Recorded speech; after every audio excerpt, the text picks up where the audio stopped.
I think I was like 3 or 4 years old or something. My dad was playing Dire Straits and Beatles albums or something, and I was just digging the guitar sound. I was just, liking it. I mean, I didn't know what the fuck was going on, but I was still digging it.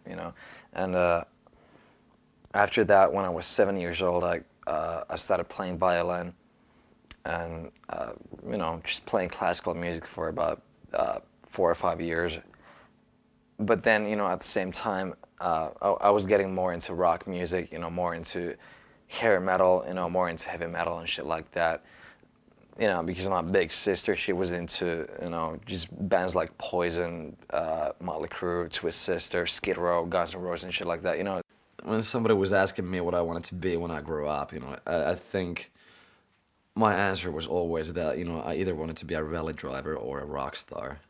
My dad bought me my first guitar when I was 11 years old, and it's been just all about the guitar ever since.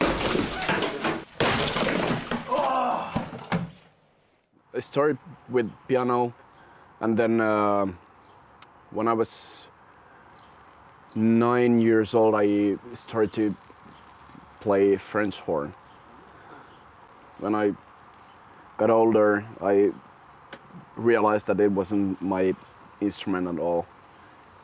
And when I was maybe 12, 13 years old, I met Alexi, and we started this band, like playing covers from these bands we both liked, Guns N' Roses, Metallica and stuff. And then maybe after 2 years or so, we started to compose own songs. Wanted to do our own demo tape from our first songs. We were maybe 15 years old when we did our first demo tape. I think we both were really ambitious about this thing, because we both just wanted to play music and to become a real band like we are now. So it's kind of dream come true. So me and Jaska were just rehearsing at my dad's garage, just setting demo tapes to record labels and shit like that. Then I think 1995, Alexander joined the band. Henkka joined the band as well. I think I was about 11 or something when my big brother was always listening to quite hard stuff like metal and hard rock. Then I had to listen to those tracks like Slayer and Pantera, Sepultura. And I started to like them. I asked my mom to buy me a guitar, and she was like, "Yeah, I can buy you some very cheap one, because I don't want to spend any money on it, because you will get bored of it anyway soon." Alexi asked me if I could join the band as a bassist, and then I said, "Yeah, why not?"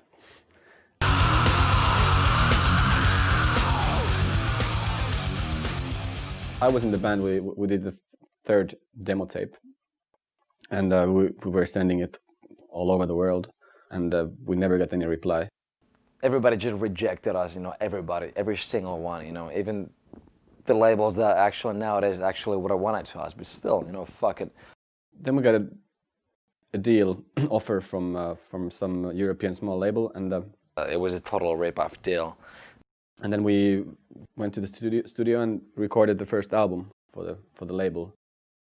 And when the album was done, somebody from Spine Farm called me up, and he wanted to sign Children of Bodom to Spine Farm, right? I told the guy that, we're actually fucking signed to another label.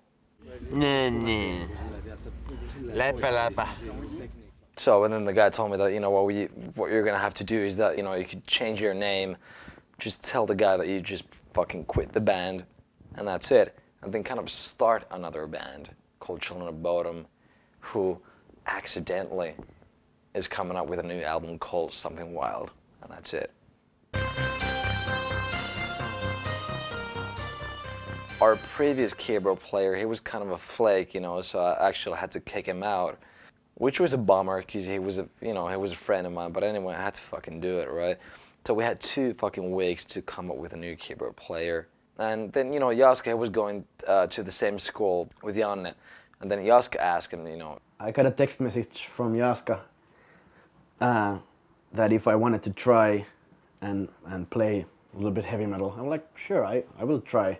Because at the time, Janne was into jazz and stuff like that, He wasn't really into playing metal or anything, But then he sent me back, no, well, we're still gonna try with our current keyboard player. I'm like, okay, whatever, guys. A few weeks later, he was like, hey, could you come and jam with us or whatever? Try it out. When he showed up, he had short hair, he had a white T-shirt on, and he was just being so quiet, like so different than he is nowadays. That's for sure. The Booze Brothers! Et vedä enimmäistä viskiä, et sit se jotenkin niinku aukenee se äänimaailma. Fuck! You're such an animal. Tarso! Tarso! Hey, Janne, are you drunk? Yes. Well, my parents put me to piano lessons when I was 5. At first, I wasn't that excited because it was like classical music and stuff, and at some point, I got a little bit like tired of that shit, and I quit the lessons. And then my dad was just teaching me for a while, and then I applied to the Helsinki Pop Jazz Conservatory at the age of 10, and then I studied there for 6 years. When he started ripping on those fucking keyboards, especially when we had a song Lake Bodom on the first album, and we told him that, okay, dude, can you pull up a solo in there? I mean, you can compose it, you can write it down, whatever you want, just do it. And he was like, fuck it, I'll just play like this, Well, then he fucking did it, and he was like, wow! It was just, we were just stunned. We were like amazed that, Jesus fucking Christ, this guy's playing like James Johansson or something like that. For me, the whole improvising, soloing thing has been like one of the most important things about playing always. And maybe that's why when I first jammed with the COB guys and improvised a little bit, they were astounded by the shit I was playing, because maybe it's not that common for guys to, play like that. I don't know.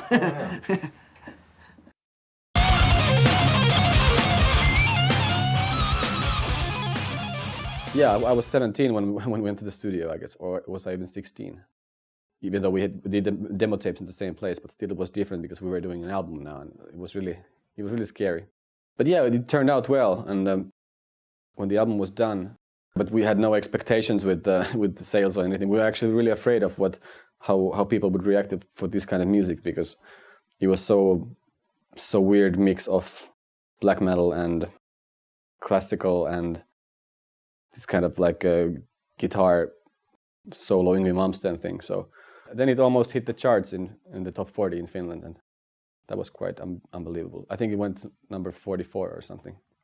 Originally, I was supposed to just play the studio sessions for the first album and then kind of disappear. But so happened that, first gigs started coming, and, the COB guys were asking if you could you come and play these gigs as well? I was like, sure. And then, things just started moving on, and before we realized, I was stuck with these motherfuckers. So it's like, when we had our first Finnish tour, which was about 3 gigs in a row, then that's the first time when I saw the guy drunk, and that's when I knew that he's the fucking man. But by the time we were recording the second album, I felt that I was already a real member of this group.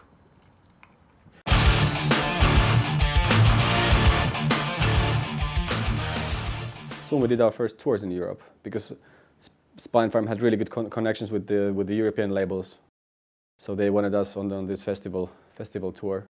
Was it with Hypocrisy, Benediction, and Covenant? That was the first tour. It was a couple of weeks, I guess, 2 or 3 weeks. When we saw the schedule that was printed for the tour, and there was like a schedule for each day, and we were looking at okay, there's a show in here, and hotel. Oh yeah, that's a Nightliner, and it was always in every town, the hotel was always Nightliner, and I was like, well, that must be some big hotel chain or something, that we some nice one. And then we realized that when we got in the bus, the bus was called Nightliner. So then we realized that we were actually spending the whole 2 or 3 weeks in the bus. And we didn't know that usually bands, when they go on the bus, the first day they pick up their own bed, and then they actually stay in the same bed the whole time. And we just thought, well, you can just crash in whichever bed, and you can change the places every night. And then the hypocrisy guys were a little pissed about it the second night when we were sleeping in somebody else's bed. It was really exciting to realize that you were actually playing in the Central Europe for a couple of hundred people every night. So it was very exciting. And then it was pretty much the same lineup till 2003, where Alexander quit the band, which was pretty much a fucking bust. You know, it was just so bad. It was just so bad for me, not only because it was a very important, you know, a part of Children of Bodom, but he was, you know, my best friend as well. And all of a sudden he just fucking disappeared. But then we kind of figured, even though we had said in the interviews before that, you know, we would just quit the band if somebody would, you know, leave. But then we figured that, you know, fuck it, man. You know, why all this fucking work for so many years, and why would we just throw it all away because of one fucking guy, right? So then, you know, just kind of figured that, okay, fuck it, you know what, we're gonna keep, you know, we're gonna carry on and find another fucking guy. Well, it wasn't even difficult for us to find somebody, because I think Roope himself called Alexi and said that if we need any help with the upcoming shows, he could help. Tietoisuutta, mikä tää jätkän nimi on? Mikä vittu, kun mä en oikeesti muista, muistako meidän kovempaa? Kiitti jenki. Vedäpä Roopea joku killeri likki.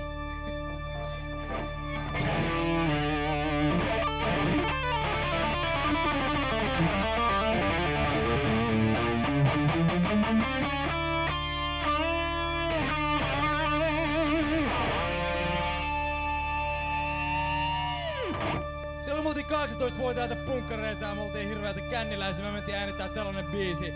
Biisin nimi on Dead Knights Warrior!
mom used to play a little guitar, so we had a guitar in the house, you know. When I was about 14, that's the time when I finally got my first lessons, you know, like hooked up with a real, like, good jazz player teacher dude.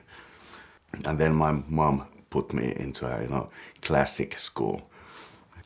Well, that's how it started, you know.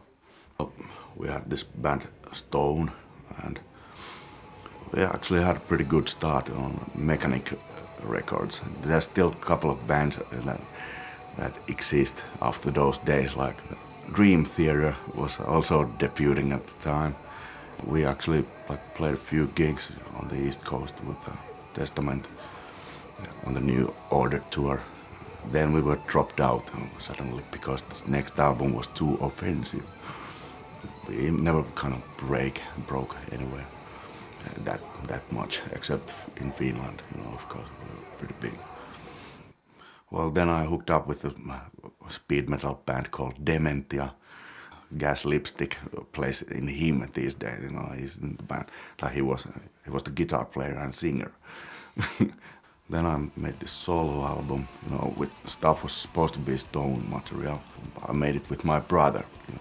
After that, well, I hooked up with the band Valtari. Their guitar player went into Creator, so I kind of squeezed in and, I don't know, Synergy came along. Alexi was kind of dangerous dude, so I had to check it out. But then he actually called me up saying that, you know, hey dude, I just heard that Alexander quit the band and blah blah, you know, you got all these fucking gigs and festivals coming up and shit, so you know, you need a hand. That's what I said, you know. I was like, yeah, well, actually, you know, we're kind of in deep shit right now, so if you could help us out, I mean, it wouldn't, you know, it'd be pretty much okay. Selvä. Hei, hei, hei, hei. First gig was then in Moscow. I was already fucking sold out and big gig, you know. Boy, I heard worked like pretty hard, you know, get those songs done. About, what's that, like 17 songs or something. Then, well,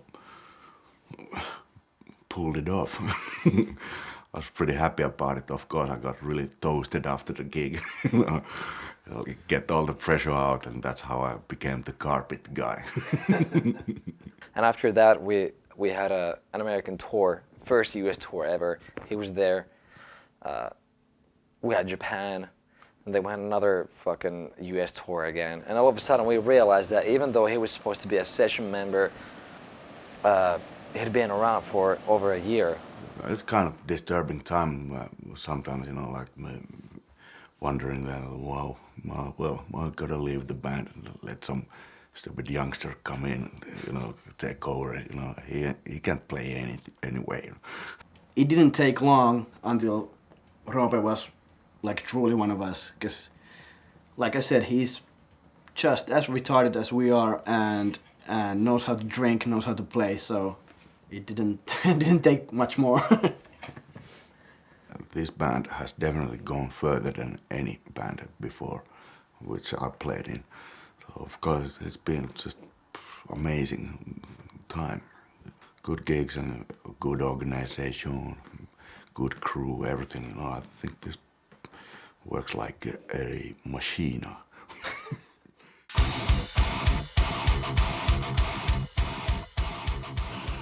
We have good chemistry in this band, and that's one thing why I like to play with these guys.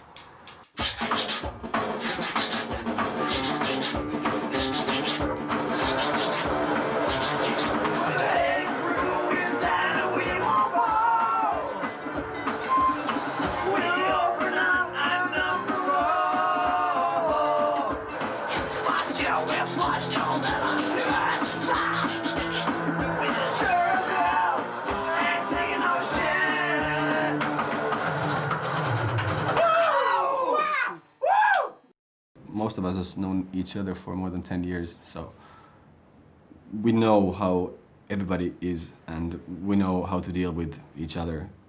we don't fight. That's the thing. I mean, we're bitching at each other all the time. You know, but that's like in a funny level though, you know. We don't fight. I'm not friends with those motherfuckers. I'm just brothers with them, you know. We're fucking brothers. We're not friends anymore, that's for sure. When you think about it though, you gotta spend 10 months per 1 year with these fucking assholes. I mean, so you better get along with them. Whenever you get on the stage, they're gonna be there. Whenever you get off stage, they're gonna be fucking there. And when eventually, after a fucking long and hard night of partying your ass off, they're gonna be there. Well, you know, sometimes we get so intense by the medium of heavy metal music that we have known even to have exchanged a little kiss during a solo. We have a certain thing going on the stage that I just go up there, you know, I do my thing, you know, then we're like, you know, woo! And he's playing his thing, you know, I double it or whatever the fuck, you know. It's kind of like, you know, musical slash, you know, personal relationship going on. And the rumor started that we are a gay couple, and The funniest goddamn rumor that I've ever heard in my life. Especially because people were just so serious about it. From now on, we just try to do anything just to keep it going. coming out of the closet, it's not that easy nowadays, so thank you.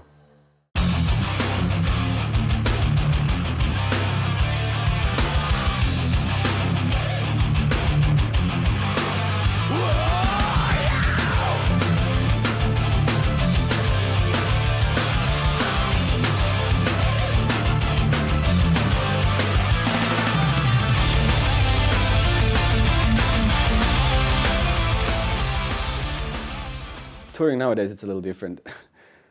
Yeah, I mean, we have done so many tours now.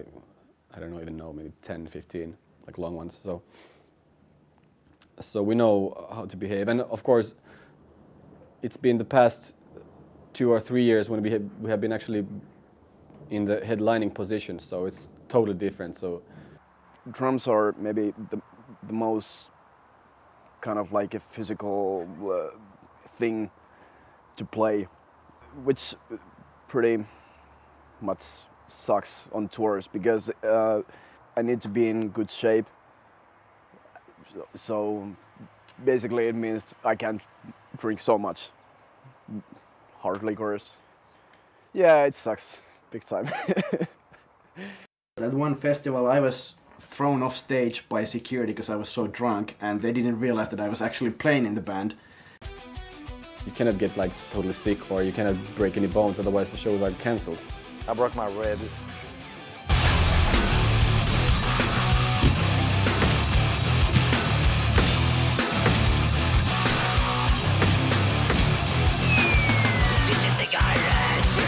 Itse ei tee nuori mies vittu, otan nyt purasut yhden taiteen puolesta. Ja anteeksi, voit saadakin toista, että mitä tuolla WC:ssä on? No siis alun perin oli nukkumassa, mutta nyt sinne vaan jää pelkästään Mikko Karmelan karmit. Siellä on pelkästään Mikko Karmelan karmit. Kiitos. Broke my fucking toe on the stage in Barcelona, totally sober as a matter of fact. As long as you're having fun, it doesn't matter. I mean, well, actually, for me, the only thing that matters is that, you know, my fucking wrist got broken. I couldn't play, you know, and I was just for 7 weeks when I had the goddamn cast on. I didn't know what was gonna happen. If you want to have fun, you might have, you know, you might fucking end up breaking bones, and that's it.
käytännön käsin. Ja tässä vaan soittamaan tuota vittu paskaa tonne. Joo, tekis.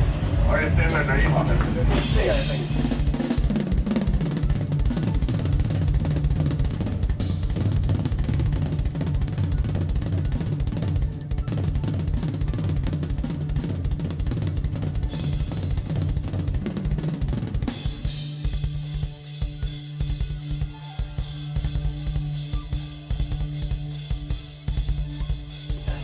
Se on paniikki, se on nyt jo paniikki.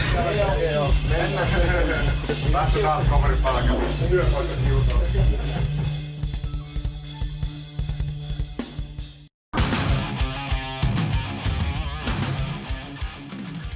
Down points of my career so far.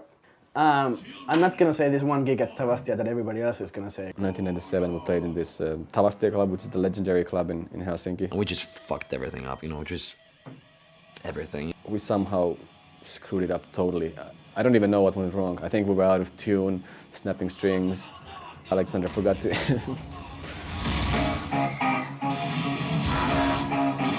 A lot of these small things that went wrong with that show, and after that we were so depressed. I remember Alexi walking totally drunk in the streets of Helsinki and like screaming and beating all the walls and like saying this is the end of Children of Bodom. Back in the day, you know, we were like so depressed and just so down after the show. I was like, you know, I wanted to kill myself. I was like, yeah, this is the end of everything, you know, this is the end of Children of Bodom. Everybody thinks we suck nowadays because of that one show. Tänään mikään ei toiminut. Vittu, mä otin niin päähän koko keikan. Mä soitin ihan päin vittua, kun mikään ei toiminut. Oikeesti. Mä en kuulu mitään muuta kuin rätinää ja pauketta.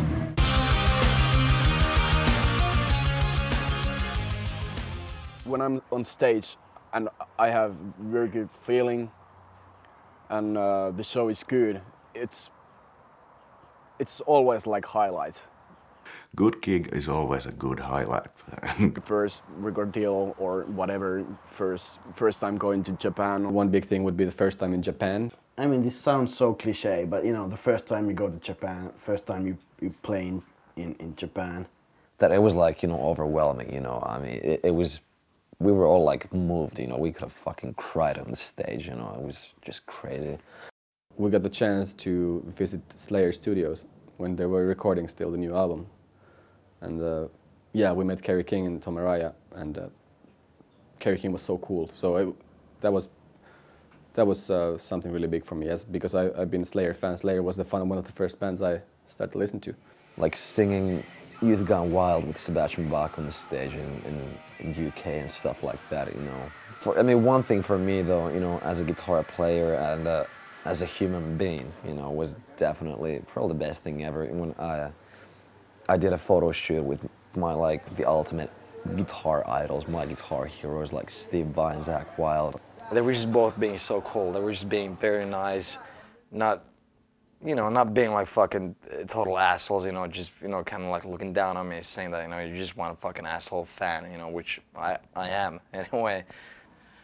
I have to say, like, getting to meet some really interesting people, like musicians and idols, like I have had the honor to meet Rob Halford and Sebastian Bach and, you know, guys like that. My biggest influence and idol in keyboard playing has always been Jens Johansson, who is kind of like friends with me nowadays, which is weird because you shouldn't be friends with your idol. I don't know, but in a way it's been great to, you know, how the first time I approached him, I was like, I sent him an email that your lead sound is so good, how do you do that? He just sent me his lead sound, hey, here you go, just go for it. I'm like, whoa, that's really cool.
bust it up. Will somebody tell me what the fuck is going on? Yeah, I'm in my past, so dream come true. The eyes of the fire and the walls can't go on. When I hear some people say to echo, the eyes I breathe, feel dream of sound. Yeah, yeah, yeah.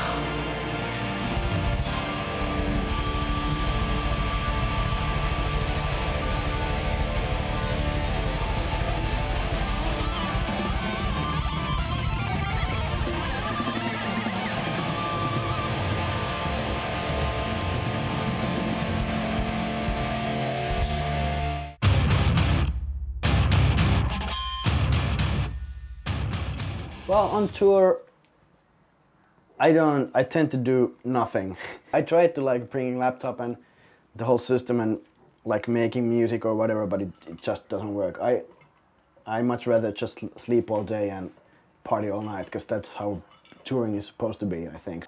Sometimes when we get to a city or whatever cool place that I haven't been before, I try to go see places a little bit. Just go out. Do all the usual touristic stuff, you know. See all the statues and all the cool places, and just walk around and. Especially like 50 kilometers with a good hangover. Henkka is my good skiing buddy. he always finds a good swimming hole or something, you know, just go get physical for a while. Alexi has never been seen walking around anywhere, so. Going out partying, playing PlayStation, you know, chilling out, watching movies, shit. Well, that's about it. But then again, there's a lot of these cities where the venue is in the middle of nowhere, so there's no way you can go out. It might be even that there's no food place or nothing, so you just have to actually stay in the bus or on the backstage. So then it gets really boring. Yeah, but sometimes when you see the audience and they really, you can see from their eyes that they really want something more. And you know, like I said, it's not always easy. You know, those fuckers are just so hungry that they're impossible to feed. About hunger, don't eat too much, because if you are like full of shit, then you can't perform like properly. So, you know, I'm really good at organizing shit and obviously also catering. Yeah, I remember seeing Wasp live, you know, actually I never saw him live, but I saw the live video, and Black Lord was throwing like raw meat at the audience. We had sausages. Yeah, but you know, sometimes I see these guys running around and sweating and, you know, playing their asses off, and I kind of feel sorry for them, so why don't I just, you know, grill some food for them while I'm at it, you know, because I have time to do it. So this summer we tried this brand new catering technique so that I was like grilling some sausages. They had their energy level back up there and they were like really, really kicking asses. So I think we played the best encores ever this summer, because I was, you know, organizing the catering. And also I was able to feed some fans, which is always good, because they look really hungry sometimes, you know. So. And after the show, it's usually you're having so much fun during the show, so you might get a little drunk during the show, and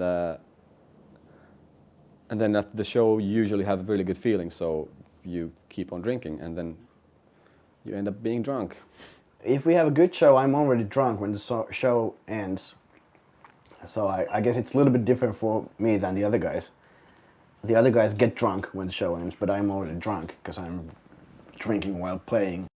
And then the sad thing about touring, the sad thing is that usually the buses, especially in the States where the distances between the cities are so long, the bus leaves quite early after the show, so there's no way to hang out in the venue or whatever. So you just have to get on the bus and then drink with the band and the crew. Good bus party, that's blast, you know.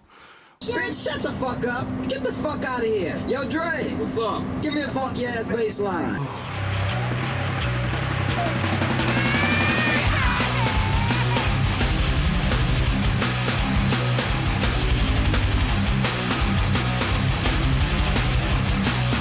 Nyt tähän takalounkessa on semmonen riento taas päällä, että Heikki näyttää älyttömältä ja ballien väli haisee ihan kopin soittohousulta kuin myös torson luuranko, joka on pantu jo kaappiin monen otteeseen. Että niinku, helvetin hyvää jatkoa teille kaikille.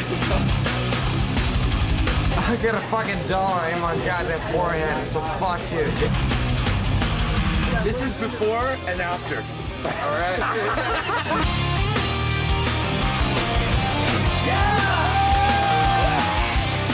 Security! There's a crazy guy in a lounge.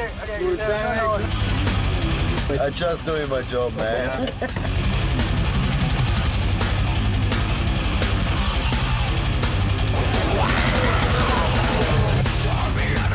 Kuva tuota roskista tähän oikeesti nyt. Ei!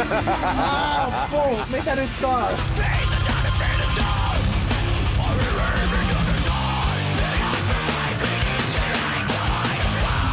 Pölli porrolehden. Jee! Ottaa huomioon se, miten paskapäivä tänään oli, niin tota on hyvänä hoikka. Tippuuko, ei tippu, ei elämä se, oi. Siitä tuli vedettyä niin monta jekkua turpaa, että voi Kristus.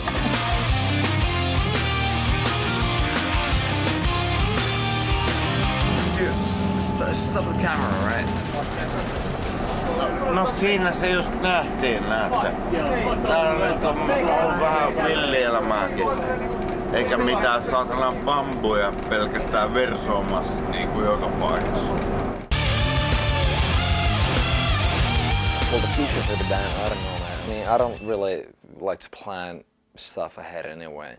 All I know right now is just that, okay, right, we're gonna tour our fucking asses off forever.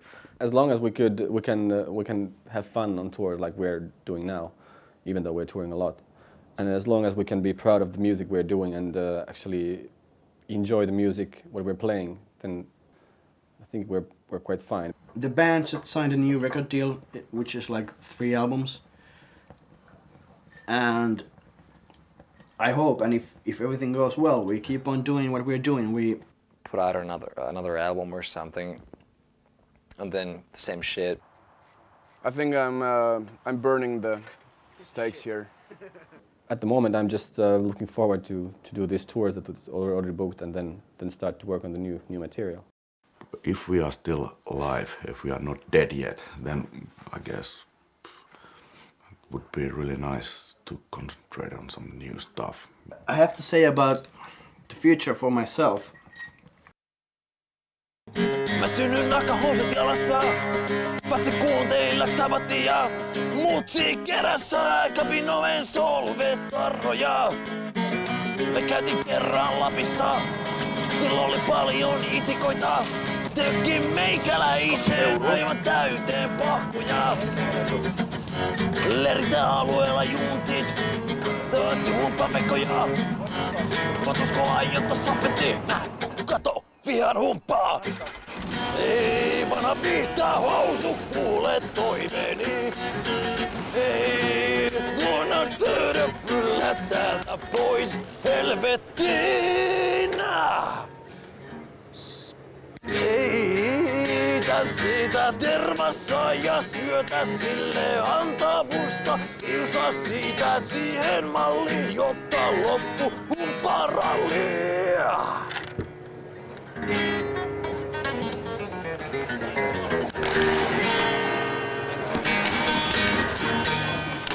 Mä synnyin nakahousut jalassa. Katsoin Black Sabbathia. Mutsi kerää sormen tarroja. Kerran Lapissa. Oli paljon itikoita. On tyttönä meikäläisen täyteen pahkuja. Humppapeikot. Kotetaan ne Kato, voi. Tästä on tullut niin monta valitusta tästä sun soitosta, että sun pitäisi lähteä tästä pois. Me otetaan sut tuohon poliisiautoon ja... Siirretään sut tonne Katanakaan kärkeen, niin saat siellä... Ei mut ketään tässä häiritse siis. Ihmiset ei vaan nyt jaksa kuunnella. Ihmiset ei jaksa kuunnella. Onhan nyt joku ton verran kumminkin tykännyt. Joo, mutta se on hyvä, että sä oot saanut rahaa. Mutta jos sanat sen kitara siitä ja muuta, niin laittaa se tonne ja... Otat sä noin rahat tosta ja... Joo. kiinni. No. Sä voit ne laittaa siitä kasaan. Mä laitan ne tonne auton kyytiin. Sä saat nää sitten kotiin. Niin no joo, no olisi tietysti kiva saada, mutta... Kyllä,